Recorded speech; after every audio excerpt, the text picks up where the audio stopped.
vous allez bien. Donc on se retrouve aujourd'hui pour une vidéo sur les sorties du mois d'avril. Donc quand j'avais commencé à faire mes recherches sur les sorties de ce mois-ci, j'avais pas vu grand chose d'intéressant. Et là j'ai re-regardé avant de faire la vidéo, enfin il y a un jour ou deux. Et il y avait tellement de trucs que j'attends de ouf que j'étais choquée, mais j'étais trop contente. Donc tout d'abord le 4 avril nous avons 16 Ways to Break a Heart de Lauren Strasnick aux éditions Harlequin. Je ne sais pas du tout de quoi ça parle. Ce qui a retenu mon attention, c'est sur la couverture, il y a une fille avec des tresses voilà, qui partent de là et voilà. Je sais pas comment ça s'appelle, mais j'adore cette coiffure et je suis juste incapable de la faire. Et du coup ça m'a happé le regard et ça m'a donné envie. Plus voilà, c'est du Harlequin, c'est cette façon de briser un cœur, ça peut être assez intéressant. Voilà, je n'en sais pas plus. Ensuite, le 5 avril, donc c'est un jeudi, c'est un jour de sortie Hugo Roman. Donc nous avons tout d'abord la saison 3 de Il était une fois, donc c'est sur le personnage de Ellie, la sœur de Olivia, du tome 1. Voilà. Donc c'est toujours écrit par Emma Chase aux éditions Hugo Roman. Ensuite, ce jour-là, nous avons aussi Le Palace, le tome 2 de Laureline Page, donc aux éditions Hugo Roman, encore une fois. Donc ce livre, je vous en avais pas parlé, parce qu'il y a le tome 1 qui est sorti le mois dernier, je vous en avais pas parlé parce que j'avais pas spécialement envie de le lire. Et entre temps, j'ai vu des avis et ça m'a donné envie, donc je l'ai commandé sur Price Minister. Et je devrais le recevoir peut-être la semaine prochaine, donc après il faut que j'arrive à le caser quoi. Et puis voilà, si après j'aime, bah, je me prendrai le tome 2 plus tard. Ensuite sort donc le deuxième tome en papier de Prude à franges. Donc je vous en ai parlé dans ma dernière update lecture je crois. Donc voilà, là il sort en papier, en poche, parce qu'il n'existe pas en grand format. Donc ensuite toujours le 5 avril sort You Kill Me Boy, le tome 1 donc de Tina Haim, toujours aux éditions Hugo Roman. Donc je crois que c'est l'histoire d'une jeune fille, donc une lycéenne qui a perdu son meilleur ami dans un accident de voiture. Une meilleure amie, donc je crois elle est amoureuse, et du coup elle est totalement dévastée. Et du coup elle va faire un petit peu n'importe quoi, sortir en boîte, fumer, se droguer, boire. Et du coup ses parents lui posent un ultimatum. Attendez, c'est ses parents ou pas? Je ne sais pas. Et en gros, enfin on lui pose un ultimatum, soit tu vas en maison de repos, enfin en pensionnat, je ne sais pas. Soit tu vas chez ta grand-mère, donc elle choisit d'aller chez sa grand-mère. Et là-bas elle va rencontrer un jeune homme mystérieux. Ou pas mystérieux d'ailleurs, je ne sais plus, mais un jeune homme. Voilà. Toujours le 5 avril sort chez PKJ L'Horloge de l'Apocalypse de Loris Murail. Je ne sais pas si ça se dit comme ça.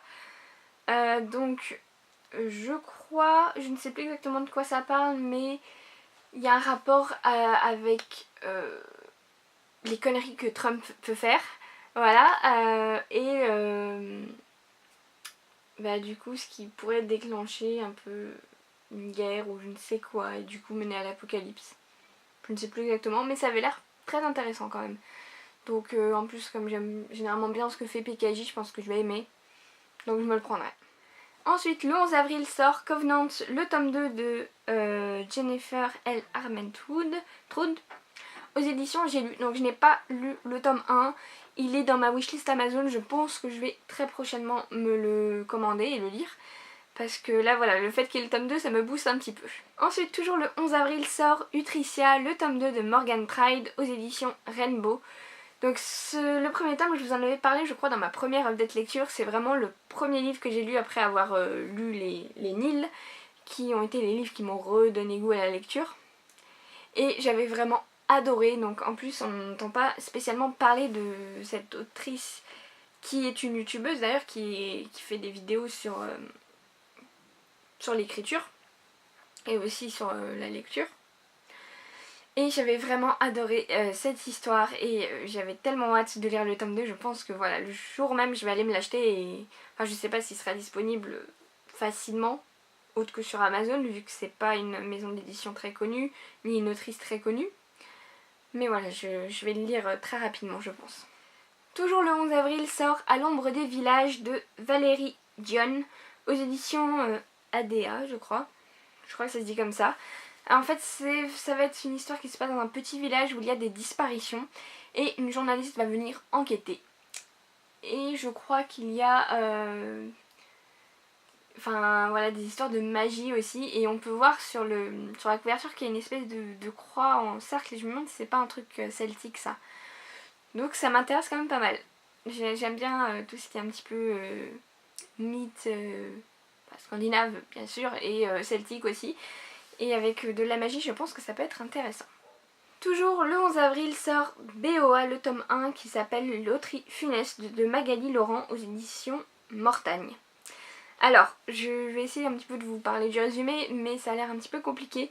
Donc en fait c'est dans un monde post-apocalyptique où il reste que quelques humains qui apparemment je crois se nourrissent, enfin sont devenus peut-être plus ou moins des vampires puisque ils se nourrissent d'autres humains. Et en fait il y a une loterie où 6 adolescents sont mis en jeu. Et ces 6 adolescents ont été rendus immortels pour qu'en fait celui qui gagne l'adolescent puisse s'abreuver de son sang en permanence puisqu'il ne meurt pas. Voilà. Sympathique. Ça donne envie.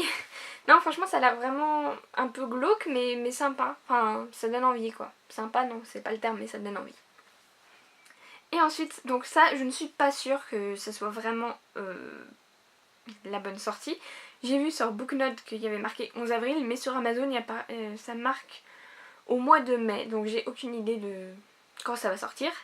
C'est le tome 2 des Accords corrompus qui s'appelle Rêve d'envol. Donc en fait quand je vous avais parlé de ce livre, c'était dans une update lecture, je vous avais dit que ça s'appelait Rêve de glace et que le tome 1 s'appelait Accords corrompus. Sauf que non, c'est le contraire, ça s'appelle Accords corrompus et le tome 1 s'appelait Rêve de glace. Et là c'est Rêve d'envol. Donc je vais pas vous parler de comment commence le tome 2 puisque ça spoilerait tout. Mais j'ai trop hâte parce que j'avais beaucoup aimé ce tome 1. Le 2 avril sort donc des Hugo romans, donc j'en ai noté 2. Le tome 3 de Stand Out qui s'appelle Colin, ou Colline plutôt. J'ai toujours pas lu le tome 1, donc je ne sais toujours pas si ça vaut le coup de prendre le tome 2 et le tome 3. Mais je comptais, comment dire, enfin je compte le lire un jour, donc peut-être qu'un jour je citerai le tome 3.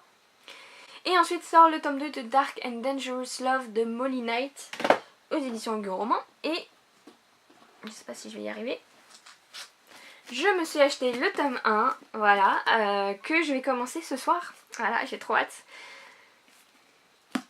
Et donc je pense que je vais aimer. C'est une histoire de vampire et tout. Et donc si j'aime, évidemment que je me prendrai le tome 2 dès qu'il sortira. Ensuite, le 25 avril sort You and I de Callie Keyes aux éditions Milady. Alors là, c'est l'histoire d'une jeune fille étudiante en climatologie, je ne sais plus du tout comment elle s'appelle, qui perd son frère et qui du coup décide de partir, comment ça s'appelle, dans la Tornado quelque chose, Tornado Valley en fait, donc une vallée où il y a souvent des tornades, et elle veut essayer de mettre en place un système de prévention, voilà, des tornades, qui était un projet qu'elle avait commencé avec son frère. Et malheureusement elle manque cruellement d'argent et c'est là qu'elle va rencontrer un garçon étudiant en journalisme qui, je pense, a beaucoup d'argent, qui lui propose en fait qu'il finance son projet si elle accepte qu'il l'accompagne. Et donc là forcément il va y avoir sûrement une histoire d'amour, hein, sinon ça n'a pas trop d'intérêt. Mais j'aime beaucoup tout ce qui touche à la climatologie. Je viens d'ailleurs de finir un livre où ça a une place assez importante, dont je vous parlerai dans ma prochaine update lecture. Et c'est vraiment un sujet oui, qui m'intéresse, et donc ce sujet-là, mêlé à une histoire d'amour, je pense que ça peut être vraiment pas mal. Donc j'ai hâte de le lire aussi. Voilà tout le monde, j'espère que la vidéo vous a plu. Il y a peut-être eu un petit peu moins de sorties que les 2 dernières fois, mais voilà. D'un côté, s'il n'y en a pas trop, ça peut me permettre de peut-être de toutes les acheter, de toutes les lire, même si je pense pas. Dites-moi en commentaire quelle sortie vous avez retenue, ou si vous en avez d'autres que vous avez vues ailleurs et qui ont l'air vraiment pas mal. Je vais vous laisser et je vous retrouve très bientôt pour une prochaine vidéo. Salut!